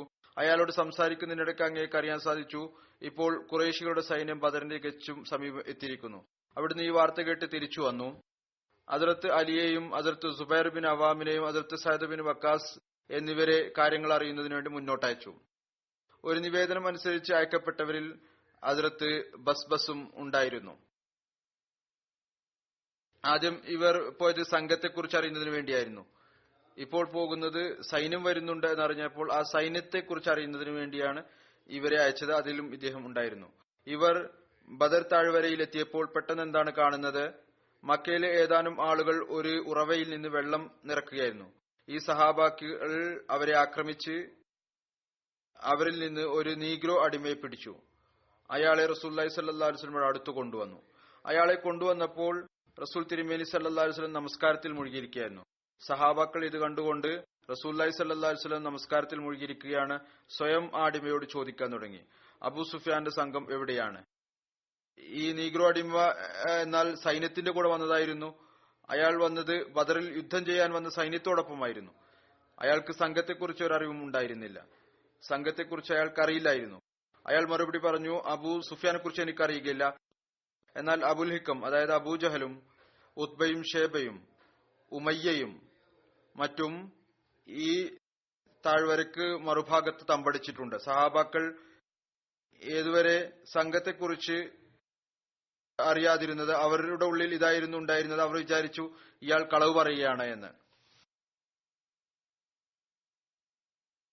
അവർക്ക് സംഘത്തെക്കുറിച്ച് മാത്രമാണ് അറിവുണ്ടായിരുന്നത്.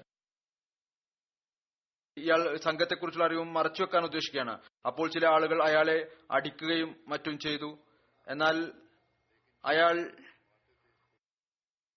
അടി ലഭിച്ചപ്പോൾ പറയുമായിരുന്നു, ശരി ഞാൻ പറഞ്ഞു തരാം. അയാളെ വിടുമ്പോൾ അയാൾ വീണ്ടും അതേ പഴയ മറുപടി നൽകും. എന്നാൽ അബൂ സുഫിയാനെ കുറിച്ച് അറിയുകയില്ല, അയാളുടെ സംഘത്തെക്കുറിച്ച് അറിയുകയില്ല. എന്നാൽ അബൂജഹൽ ഒരു സൈന്യവുമായി വരുന്നുണ്ട്, അത് അടുത്തു തന്നെയുണ്ട്. റസൂൽ തിരുമേനി സല്ലല്ലാഹു അലൈഹി വസല്ലം ഈ വാക്കുകൾ കേട്ടപ്പോൾ ഉടനെ തന്നെ നമസ്കാരത്തിൽ നിന്ന് വിരമിച്ച് സഹാബാക്കളെ അടിക്കുന്നതിൽ നിന്ന് തടഞ്ഞു. എന്നിട്ട് പറഞ്ഞു, അയാൾ സത്യം പറയുമ്പോൾ നിങ്ങൾ അയാളെ അടിക്കുകയാണ്, കളവ് പറയാൻ തുടങ്ങുമ്പോൾ വിടുകയും ചെയ്യുന്നു. പിന്നീട് അവിടുന്ന് സ്വയം അയാളോട് മൃദുവായി ചോദിച്ചു, ഇപ്പോൾ സൈന്യം എവിടെയുണ്ട്? അയാൾ മറുപടി പറഞ്ഞു, മുന്നിലുള്ള കുന്നിന് പിറകിലാണ്. അവിടുന്ന് ചോദിച്ചു, സൈന്യത്തിൽ എത്ര പേരുണ്ട്? അയാൾ മറുപടി പറഞ്ഞു, ഒരുപാടുണ്ട്, എന്നാൽ മുഴുവൻ എണ്ണവും എനിക്കറിയുകയില്ല. അവിടുന്ന് പറഞ്ഞു, ശരി എങ്കിൽ ഇത് പറയുക, അവർക്കായി ഓരോ ദിവസവും എത്ര ഒട്ടകങ്ങളെ അറുക്കാറുണ്ട് ഭക്ഷണത്തിനായി? അയാൾ പറഞ്ഞു, 10 എണ്ണം. 10 ഒട്ടകം അവർക്കായി അറുക്കുന്നുണ്ട്. സാധനങ്ങൾ കൂടാതെ ഭക്ഷണത്തിനും ഇത്ര സാധനങ്ങളുമായിട്ടാണ് വന്നിരുന്നത്. റസൂൽ തിരുമേനി സല്ലല്ലാഹു അലൈഹി വസല്ലം സഹാബാക്കളിലേക്ക് തിരിഞ്ഞുകൊണ്ട് പറഞ്ഞു, 10 ഒട്ടകം അറുക്കുന്നുണ്ട് എങ്കിൽ അതിനർത്ഥം 1000 ആളുകൾ അവർ വന്നിട്ടുണ്ട് എന്നാണ്. യഥാർത്ഥത്തിലും അവർ അത്ര തന്നെ ആളുകൾ ഉണ്ടായിരുന്നു. അടുത്ത സഹാബിയാണ് ഹസ്രത്ത് സൽഅബ ബിൻ അമർ അൻസാരി. ഹസ്രത്ത് സൽഅബയുടെ ബന്ധം ബനു നജ്ജാർ ഗോത്രവുമായിട്ടാണ്. അദ്ദേഹത്തിന്റെ മാതാവിന്റെ പേര് കബ്ഷ എന്നായിരുന്നു. അവർ പ്രസിദ്ധ കവി ഹസ്രത്ത് ഹസാൻ ബിൻ സാബിത്തിന്റെ സഹോദരിയായിരുന്നു. ഹസ്രത്ത് സൽഅബ ബദർ യുദ്ധമടക്കം എല്ലാ യുദ്ധങ്ങളിലും റസൂൽ തിരുമേനി സല്ലല്ലാഹു അലൈഹി വസല്ലമയോടൊപ്പം പങ്കെടുത്തു. അദ്ദേഹം ആ സഹാബാക്കളിൽ ഉൾപ്പെടും ആരാണോ ബനു സലമായുടെ ബിംബങ്ങൾ തകർത്തത്. അങ്ങയുടെ മരണം ഹസ്രത്ത് ഉമറിന്റെ ഖിലാഫത്ത് കാലഘട്ടത്തിൽ ജസർ യുദ്ധത്തിലാണ്, അതായത് പാലത്തിന്റെ യുദ്ധത്തിലാണ് നടന്നത്. ജസർ യുദ്ധം 14 ഹിജ്രിയിൽ, തൊബരിയിൽ 13 ഹിജ്രി എന്നാണ് രേഖപ്പെടുത്തിയിരിക്കുന്നത്. നടന്ന യുദ്ധമാണ് ഇറാനികളുമായിട്ട്. ഈ യുദ്ധത്തിൽ 2 വിഭാഗങ്ങളും, അതായത് ഹസ്രത്ത് അബു ഉബൈദയുടെ നേതൃത്വത്തിൽ മുസ്ലിങ്ങളുടെ സൈന്യവും ബഹ്മൻ ജാസിബയുടെ നേതൃത്വത്തിൽ ഇറാനികളുടെ സൈന്യവും ഫുറാത്ത് നദിയുടെ ഭാഗത്ത് നേർക്കുനേർ ആയിരുന്നു. നദി കടന്ന് യുദ്ധം ചെയ്യുന്നതിനായി ഒരു ജസർ അഥവാ പാലം പണിതിരുന്നു. അതുകൊണ്ടാണ് ഇതിനെ ജസർ യുദ്ധം എന്ന് പറയുന്നത്. ചിലരുടെ അഭിപ്രായ പ്രകാരം ഇദ്ദേഹത്തിന്റെ മരണം ഹസ്രത്ത് ഉസ്മാന്റെ ഖിലാഫത്ത് കാലഘട്ടത്തിൽ മദീനയിൽ വെച്ചാണ് നടന്നത്. അടുത്ത സഹാബിയുടെ പേരാണ് ഹസ്രത്ത് സഅലബ ബിൻ ഗനമ. ഹസ്രത്ത് സഅലബയുടെ പേര് ഒരു റിവായത്തിൽ സഅലബ ബിൻ അനമ എന്നും വിവരിക്കപ്പെട്ടിട്ടുണ്ട്. ഹസ്രത്ത് സഅലബയുടെ മാതാവിന്റെ പേര് ജഹീറ ബിൻത് ഖൈൻ എന്നായിരുന്നു. അവരുടെ ബന്ധം അൻസാറുകളുടെ ഗോത്രം അബൂ സലമയുമായിട്ടായിരുന്നു. ഹസ്രത്ത് സഅലബ ആ 70 സഹാബാക്കളിൽ ഉൾപ്പെടും ആരാണോ ബൈത്തെ അക്ബ സാനിയയിൽ റസൂൽ തിരുമേനി സല്ലല്ലാഹു അലൈഹി വസല്ലമയുടെ കൈകളിൽ ബൈഅത്ത് ചെയ്തത്. ഹസ്രത്ത് സഅലബ വിശ്വസിച്ചപ്പോൾ അദ്ദേഹം ഹസ്രത്ത് മുആദ് ബിൻ ജബലിനും ഹസ്രത്ത് അബ്ദുല്ല ബിൻ ഉനൈസ് എന്നിവർ കൂടി ബനു സൽമയുടെ ബിംബങ്ങളെ തകർത്തു. തങ്ങളുടെ ഗോത്രത്തിന്റെ തന്നെ ബദർ, ഉഹദ്, ഖന്ദക് എന്നീ യുദ്ധങ്ങളിൽ അദ്ദേഹം പങ്കെടുത്തു. ഖന്ദക് യുദ്ധത്തിൽ ബഅറ ബിൻ അബു വഹബിനെ ഹസ്രത്ത് സഅലബയെ ഷഹീദാക്കി. ഒരു റിവായത്ത് അനുസരിച്ച് ഹസ്രത്ത് സഅലബ ഖൈബർ യുദ്ധത്തിലാണ് ഷഹീദായത്. അടുത്ത സഹാബിയുടെ പേരാണ് ഹദ്റത്ത് ജാബിർ ബിൻ ഖാലിദ്. ഹദ്റത്ത് ജാബിർ ബിൻ ഖാലിദിന്റെ ബന്ധം അൻസാറുടെ ഗോത്രം ബനു ദിനാറുമായിട്ടാണ്. ഹദ്റത്ത് ജാബിർ ബിൻ ഖാലിദ് ബദർ, ഉഹദ് യുദ്ധങ്ങളിൽ പങ്കെടുത്തു. മറ്റൊരു സഹാബിയാണ് ഹദ്റത്ത് ഹാരിസ് ബിൻ മുആൻ ബിൻ ഉമയ്യ. അൻസാരിയായിരുന്നു ഇദ്ദേഹം. ഹദ്റത്ത് ഹാരിസിന്റെ ബന്ധം അൻസാറുടെ ഗോത്രം ഔസുമായിട്ടായിരുന്നു. അദ്ദേഹം ബദർ, ഉഹദ് യുദ്ധത്തിൽ റസൂൽ തിരുമേനി സല്ലല്ലാഹു അലൈഹി വസല്ലം പങ്കെടുത്തു. അദ്ദേഹം ഹദ്റത്ത് അബ്ദുല്ല ബിൻ ജുബൈർ, ഹദ്റത്ത് അബ്ബാദ് ബിൻ ജുബൈർ എന്നിവരുടെ പിതൃവ്യനായിരുന്നു. സിഫീൻ യുദ്ധത്തിൽ ഹദ്റത്ത് അലിയുടെ ഭാഗത്ത് നിന്ന് അദ്ദേഹം പങ്കെടുത്തു. അടുത്തത് ഹദ്റത്ത് ഹാരിസ് ബിൻ അനസ് അൻസാരിയാണ്. അദ്ദേഹത്തിന്റെ മാതാവിന്റെ പേര് ഹദ്റത്ത് ഉമ്മ ഷരീഖ് എന്നാണ്. പിതാവ് അൻസ് ബിൻ റാഫി ആണ്. അതായത് അവരും മാതാവും ഇസ്ലാം സ്വീകരിച്ചു. റസൂലുള്ളാഹി സ്വല്ലല്ലാഹു അലൈഹി വസല്ലമക്ക് ബൈഅത്ത് ചെയ്യാനുള്ള തൗഫീഖ് ലഭിച്ചു. ഹദ്റത്ത് ഹാരിസിന്റെ ബന്ധം ഔസ് ഗോത്രത്തിന്റെ ശാഖ ബനു അബ്ദ് അഷ്ഉമായിട്ടായിരുന്നു. ബദർ, ഉഹദ് യുദ്ധത്തിൽ പങ്കെടുത്തു. ഉഹദ് യുദ്ധത്തിൽ അവിടുന്ന് ഷഹാദത്ത് ലഭിച്ചു. ഹദ്റത്ത് ഹാരിസ് ആ ഏതാനും സഹാബാക്കളിൽപ്പെട്ട ആളാണ്. ആരാണ് ഉഹദ് യുദ്ധത്തിൽ ഹദ്റത്ത് അബ്ദുല്ല ബിൻ ജുബൈറിനോടൊപ്പം മലയിടുക്കിൽ ഉറച്ചു നിന്നത്. അങ്ങനെ അദ്ദേഹം ഷഹാദത്തിന്റെ പാനീയം കുടിച്ചു. അടുത്ത സഹാബിയാണ് ഹദ്റത്ത് ഖുറൈസ് ബിൻ സയ്ദ് അൻസാരി. അദ്ദേഹത്തിന്റെ പേര് റിവായത്തിൽ സയ്ദ് ബിൻ സഅലബ എന്നും വന്നിട്ടുണ്ട്. ഹദ്റത്ത് ഉവൈസിന്റെ ബന്ധം ഖദ്റജ് ഗോത്രത്തിന്റെ ശാഖ ബനു സയ്ദ് ബിൻ ഹാരിസുമായിട്ടാണ്. അദ്ദേഹം തന്റെ സഹോദരൻ അബ്ദുള്ളയോടൊപ്പം ബദർ യുദ്ധത്തിൽ പങ്കെടുത്തു. ആർക്കാണോ ബാങ്കിനെ കുറിച്ച് സ്വപ്നം കാണിക്കപ്പെട്ടത് അദ്ദേഹം ഉഹദ് യുദ്ധത്തിലും പങ്കെടുത്തിരുന്നു. അദ്ദേഹത്തിന്റെ സഹോദരത്തിന് ബാങ്കിന്റെ വാചകങ്ങൾ സ്വപ്നത്തിൽ പറഞ്ഞു കൊടുക്കപ്പെട്ടു. അടുത്ത സഹാബി, അദ്ദേഹത്തിന്റെ പേര് ഹദ്റത്ത് ഹാരിസ് ബിൻ അസിമ ആണ്. ഹദ്റത്ത് ഹാരിസ് ബിൻ അസിമയുടെ ബന്ധം അൻസാറുകളുടെ ഗോത്രം ബനു നജ്ജാറുമായിട്ടാണ്. ബിഅ്റ മഊന ദിവസം ഇദ്ദേഹം ഷഹീദായി. റസൂൽ തിരുമേനി സല്ലല്ലാഹു അലൈഹി വസല്ലം ഹാരിസിനും സുലൈം ബിൻ സിനാനും ഇടയിൽ സഹോദര്യ ബന്ധം സ്ഥാപിച്ചു. ഹദ്റത്ത് ഹാരിസ് ബിൻ സിമ്മ ബദർ യുദ്ധത്തിനായി റസൂൽ തിരുമേനി സല്ലല്ലാഹു അലൈഹി വസല്ലം പുറപ്പെട്ടു. അർറൂഹ് എന്ന സ്ഥലത്തെത്തിയപ്പോൾ അദ്ദേഹത്തിൽ കൂടുതൽ യാത്ര ചെയ്യാനുള്ള ശക്തി ഉണ്ടായിരുന്നില്ല. റസൂൽ തിരുമേനി സല്ലല്ലാഹു അലൈഹി വസല്ലം അദ്ദേഹത്തെ തിരിച്ചു മദീനയിലേക്ക് അയച്ചു. എന്നാൽ ഗനീമത്ത് മുതലിൽ നിന്ന് അങ്ങയുടെ പങ്ക് ബദറിൽ പങ്കെടുത്തവർക്ക് തുല്യമായി നൽകി. കർമ്മരൂപത്തിൽ അദ്ദേഹം പങ്കെടുത്തിരുന്നില്ല. എന്നാൽ ഒരാവേശം കാരണം പുറപ്പെട്ടിരുന്നു. എന്നാൽ ആരോഗ്യം അനുവാദം നൽകിയില്ല. രോഗിയായിരുന്നു. കൂടുതൽ ആകും എന്നതുകൊണ്ടോ അതുകൊണ്ട് തിരിച്ചയച്ചു. എന്നാൽ അദ്ദേഹത്തിന്റെ നീയത്തും ആവേശം കണ്ടുകൊണ്ട് റസൂൽ തിരുമേനി സല്ലല്ലാഹു അലൈഹി വസല്ലം അദ്ദേഹത്തെ ബദറിൽ പങ്കെടുത്ത സഹാബാക്കളിൽ ഉൾപ്പെടുത്തി. അദ്ദേഹം ഉഹദ് യുദ്ധത്തിൽ പങ്കെടുത്തു. ആ ദിവസം ആളുകൾ ഛിന്ന ഭിന്നമായി പോയപ്പോൾ ആ സമയത്ത് ഹാരിസ് ഉറച്ചു നിന്നു. ഹദ്റത്ത് ഹാരിസ് റസൂൽ തിരുമേനി സല്ലല്ലാഹു അലൈഹി വസല്ലം മരണത്തിന്റെ കാര്യത്തിൽ ബൈഅത്ത് ചെയ്തു. അദ്ദേഹം ഹദ്റത്ത് Usman bin Abdullah bin Mughira മഖ്സൂമിയെ വധിച്ചു. അതായത് ഹാരിസ് എന്നിട്ട് സലബ് എടുത്തു. അതായത് അയാളുടെ യുദ്ധവസ്ത്രങ്ങളും സാധനങ്ങളും എല്ലാം എടുത്തു. അതിൽ അയാളുടെ പടച്ചട്ടയും മുഖംമൂടിയും വാളും ഉണ്ടായിരുന്നു. റസൂൽ തിരുമേനി സല്ലല്ലാഹു അലൈഹി വസല്ലം ആ സാധനങ്ങൾ അദ്ദേഹത്തിന് തന്നെ നൽകി. റസൂൽ തിരുമേനി സല്ലല്ലാഹു അലൈഹി വസല്ലം ഉസ്മാൻ ബിനു അസ്ഗമയുടെ മരണത്തിന്റെ വാർത്ത ലഭിച്ചപ്പോൾ പറഞ്ഞു, എല്ലാ സ്തുതിയും അള്ളാഹുവിനുള്ളതാണ്. ആരാണോ അയാളെ വധിച്ചു കളഞ്ഞത്. വലിയ കഠിന ശത്രുവായിരുന്നു ഇയാൾ. ഒരു മുശ്രിക്കായിരുന്നു. ഉഹദ് യുദ്ധ ദിവസം നബി കരീം സല്ലല്ലാഹു അലൈഹി വസല്ലം ഉപദ്രവിക്കാനായി എല്ലാ ആയുധങ്ങളാലും വിഭൂഷിതനായിക്കൊണ്ടാണ് അയാൾ വന്നിരുന്നത്. ഉഹദ് യുദ്ധ ദിവസം റസൂൽ തിരുമേനി സല്ലല്ലാഹു അലൈഹി വസല്ലം ചോദിച്ചു, എന്റെ പിതൃവ്യൻ ഹംസക്ക് എന്താണ് സംഭവിച്ചത്? ഹദ്റത്ത് ഹാരിസ് അദ്ദേഹത്തെ അന്വേഷിച്ചു പുറപ്പെട്ടു. അദ്ദേഹം വൈകിയപ്പോൾ ഹദ്റത്ത് അലി പുറപ്പെട്ടു. ഹദ്റത്ത് ഹാരിസിന്റെ അടുത്തെത്തിയപ്പോൾ കണ്ടു ഹദ്റത്ത് ഹംസ ഷഹീദായിരിക്കുന്നു. ഈ രണ്ട് സഹാബാക്കളും തിരിച്ചു വന്ന് നബി കരീം സല്ലല്ലാഹു അലൈഹി വസല്ലമക്ക് ഷഹാദത്തിന്റെ വാർത്ത നൽകി. ഹദ്റത്ത് ഹാരിസ് വിവരിക്കുന്നു, ഉഹദ് യുദ്ധ ദിവസം റസൂൽ തിരുമേനി സല്ലല്ലാഹു അലൈഹി വസല്ലം എന്നോട് റസൂലുള്ളാഹി സ്വല്ലല്ലാഹു അലൈഹി വസല്ലം താഴ്വരയിലായിരുന്നപ്പോൾ ചോദിച്ചു, നീ അബ്ദുറഹ്മാൻ ബിൻ ഔഫിനെ കണ്ടിട്ടുണ്ടോ? ഞാൻ പറഞ്ഞു, ഞാൻ അദ്ദേഹത്തെ കണ്ടിട്ടുണ്ട്. അദ്ദേഹം പർവ്വതത്തിന്റെ ചെരുവിൽ ആയിരുന്നു. മുശ്രിക്കുകളുടെ സൈന്യം അദ്ദേഹത്തെ ആക്രമിക്കുകയായിരുന്നു. എന്നാൽ ഞാൻ അദ്ദേഹത്തിന്റെ നേർക്ക് തിരിഞ്ഞു അദ്ദേഹത്തെ രക്ഷിക്കുന്നതിനായി.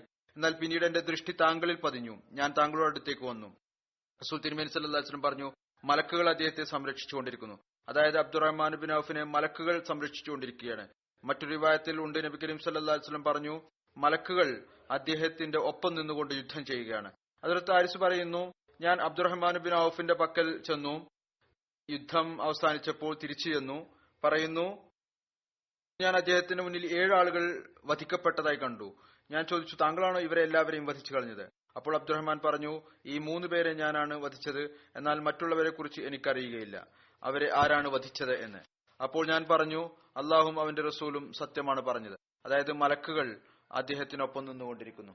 ഹദ്റത്ത് ഹാരിസ് ബിറെ മുഊന സംഭവത്തിൽ ഷഹീദായി. ഈ സംഭവം ഉണ്ടായപ്പോൾ സഹാബാക്കളെ ഷഹീദാക്കപ്പെട്ടപ്പോൾ ഹദ്റത്ത് ഹാരിസും ഹദ്റത്ത് അംർ ബിൻ ഉമയ്യയും ഒട്ടകങ്ങളെ മേയ്ക്കാനായി പോയതായിരുന്നു. സീറത്ത് ഇബ്നു ഹിഷാമിൽ 2 സഹാബാക്കൾ ഹദ്റത്ത് അംർ ബിൻ ഉമയ്യയും ഹദ്റത്ത് മുൻസിർ ബിൻ മുഹമ്മദ് എന്നിവരുടെ പേരാണ് രേഖപ്പെട്ട് കിടക്കുന്നത്. ഏതായിരുന്നാലും ഈ റിവായത്തുണ്ട് ചില ഗ്രന്ഥങ്ങളുടെ ഇദ്ദേഹമായിരുന്നു ഒട്ടകങ്ങളെ മേയ്ക്കാനായി പോയിരുന്നത്.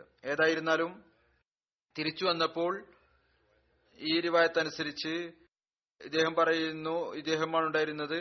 അവർ തങ്ങളുടെ അടുത്ത് പക്ഷികൾ അവിടെ ഇരിക്കുന്നുണ്ട്. 2 പേര് മനസ്സിലാക്കി അവരുടെ സുഹൃത്തുക്കൾ ഷഹീദായിട്ടുണ്ടെന്ന്. ഹദ്റത്ത് ഹാരിസ് ഹദ്റത്ത് അമറിനോട് ചോദിച്ചു, താങ്കളുടെ അഭിപ്രായം എന്താണ്? അദ്ദേഹം പറഞ്ഞു, എന്റെ അഭിപ്രായം ഇതാണ്, റസൂലുള്ളാഹി സ്വല്ലല്ലാഹു അലൈഹി വസല്ലം അടുത്ത് പോകാം, എന്നിട്ട് ഇതിനെക്കുറിച്ച് വാർത്ത നൽകാം, തിരിച്ചു യാത്ര പോകാം. ഹദ്റത്ത് ഹാരിസ് പറഞ്ഞു, ഞാൻ ഈ സ്ഥലത്ത് നിന്ന് പിന്നോട്ട് പോകില്ല, എവിടെയാണോ മുൻസിറിനെ വധിച്ചത്. അങ്ങനെ അദ്ദേഹം മുന്നോട്ട് കുതിച്ചു, യുദ്ധം ചെയ്തുകൊണ്ട് ഷഹീദാവുകയും ചെയ്തു. ഹദ്റത്ത് അബ്ദുല്ല ബിൻ അബി ബക്കർ പറയുന്നു, ഹദ്റത്ത് ഹാരിസിന്റെ ഷഹാദത്ത് ശത്രുക്കളുടെ ഭാഗത്ത് നിന്ന് തുടർച്ചയായി എയ്യപ്പെട്ട ശൂലങ്ങൾ മുഖേനയാണ് ഉണ്ടായത്. അത് അദ്ദേഹത്തിന്റെ ശരീരത്തിൽ തറച്ചു കയറുകയുണ്ടായി. അങ്ങനെ അവിടുന്ന് ഷഹീദായി. അള്ളാഹു ഈ എല്ലാ ബദരി സഹാബാക്കളുടെയും ദർജകൾ കൂടുതൽ കൂടുതൽ ഉയർത്തിക്കൊണ്ടേ ഇരിക്കുമാറാകട്ടെ.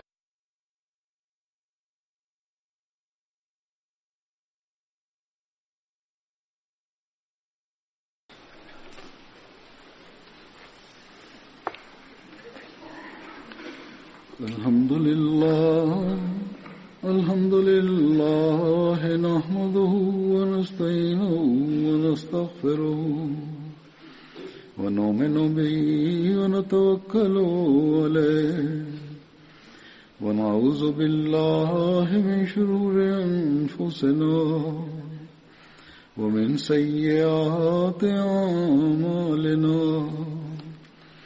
من يهده الله فلا مضل له ومن يضلل فلا هادي له ونشهد أن لا إله إلا الله ونشهد أن محمدا عبده ورسوله. عباد الله رحمكم الله إن الله يأمر بالعدل والإحسان وإيتاء ذي القربى وينهى عن الفحشاء والمنكر والبغي يعظكم لعلكم تذكرون. اذكروا الله يذكركم وادعوه يستجب لكم ولذكر الله أكبر.